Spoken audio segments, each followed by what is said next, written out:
Année 1980, année 2022, période totalement différente dans cette société.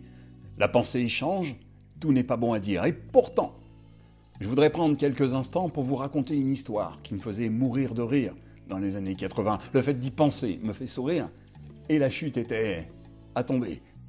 Alors, est-ce que vous connaissez l'histoire d'un homme qui arrive à un rond-point? Non? Alors, c'est un homme qui arrive à un rond-point. Quand je dis un homme, c'est peut-être une femme. Je dois préciser que mon personnage est asexué.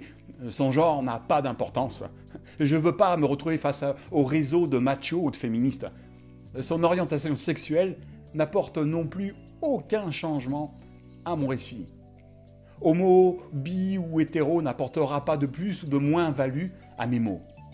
Alors restons dans l'homo sapiens sans indice de plus. Et encore dans ce nom, il y a homo et l'on va penser que je suis homophobe. Appelons-le sapiens, tout court. Ne commencez pas à fabriquer vos banderoles pour monter au créneau de la discrimination. Alors, c'est l'histoire d'un sapiens qui arrive à un rond-point. De plus, il faut quand même que je précise que ses origines ethniques ne changent rien à mon histoire. Qu'il soit blanc ou noir, ou toute autre couleur, voire même transparent, il reste un sapiens, et c'est génial. Car sapiens s'écrit de la même manière au masculin qu'au féminin.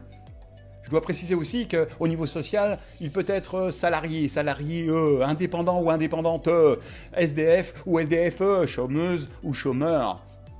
C'est la même chose.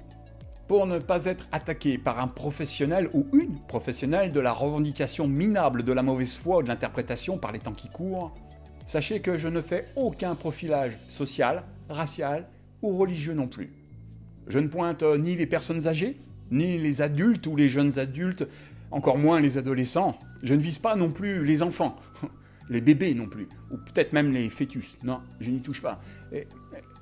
Y a-t-il des groupes de défense des spermatozoïdes ou des ovules? Dans tous les cas, ils n'ont pas de lien avec mon histoire. Alors, c'est l'histoire d'un sapiens qui, comme moi, a une vie normale. En fait, je dis normale. Il y a bien un fracturé du cerveau qui va aller sur les réseaux sociaux, voir mon Facebook et mon YouTube, qui va lui donner une vidéo avec matière à redire sur ce que j'appelle de normal. Bon, je tiens à préciser qu'une vie normale dans ma perception, c'est traverser son existence de la naissance à la mort, en traversant ses tracas, ses difficultés et ses embûches. Voilà. Je perçois que mon attitude va faire réagir les groupes de thérapie non violente pour me dire que je suis agressif. Vous connaissez l'histoire du sapiens qui arrive à un gros rond-point? Mais non, pourquoi je dis gros rond-point? C'est une façon de parler. Il y a des petits et des gros ronds-points. Je ne suis ni grossophobe, ni maigrophobe. En fait, je suis un ancien gros, ok? Alors j'ai eu assez à faire avec moi-même sans devoir prendre parti. Je m'excuse pour le gros rond-point. C'est une grossière erreur de ma part. Grossière erreur et je recommence. C'est une erreur de ma part. Bon. Vous connaissez l'histoire du sapiens qui arrive à un rond-point? Enfin, je dois préciser que lorsque je dis rond-point, je ne veux offusquer personne non plus. Vous pouvez l'appeler comme vous le voulez. Croisement, giratoire ou étoile, ça m'est complètement égal. Égal? Voilà, c'est le mot. Nous sommes tous égaux, hommes, femmes, asexués, gros, minces, petits et grands, de couleur, de religion ou pas, handicapés ou bien portants, pauvres, riches, nous sommes tous égaux devant la mort. Ouais, mais avant la mort, c'est la bonne question qui soulève les foules. Et lorsque je dis foule, encore une fois, c'est discutable. C'est un nombre différent suivant si la foule est comptée par les organisateurs ou la police, et je ne veux pas cibler les groupuscules d'extrême, les revanchards ou les syndicats. Alors un groupe de 2 même. C'est déjà la foule. Bon alors j'en étais où? Alors c'est l'histoire d'un sapiens. Ou autre. Qui arrive... Attendez. Lorsque je dis histoire, ça veut dire que c'est une blague. Comprenez-le comme ça. Ne me demandez pas de références scientifiques et n'hurlez pas à la schizophrénie d'histoire d'extraterrestres. Moi je veux rester en bon terme. Avec les scientifiques, mais surtout avec les extraterrestres. Vous connaissez leurs représentants aux aliens? Mais si, ils s'affichent malheureusement sur tous les réseaux sociaux. Vous avez lu et vu comme moi.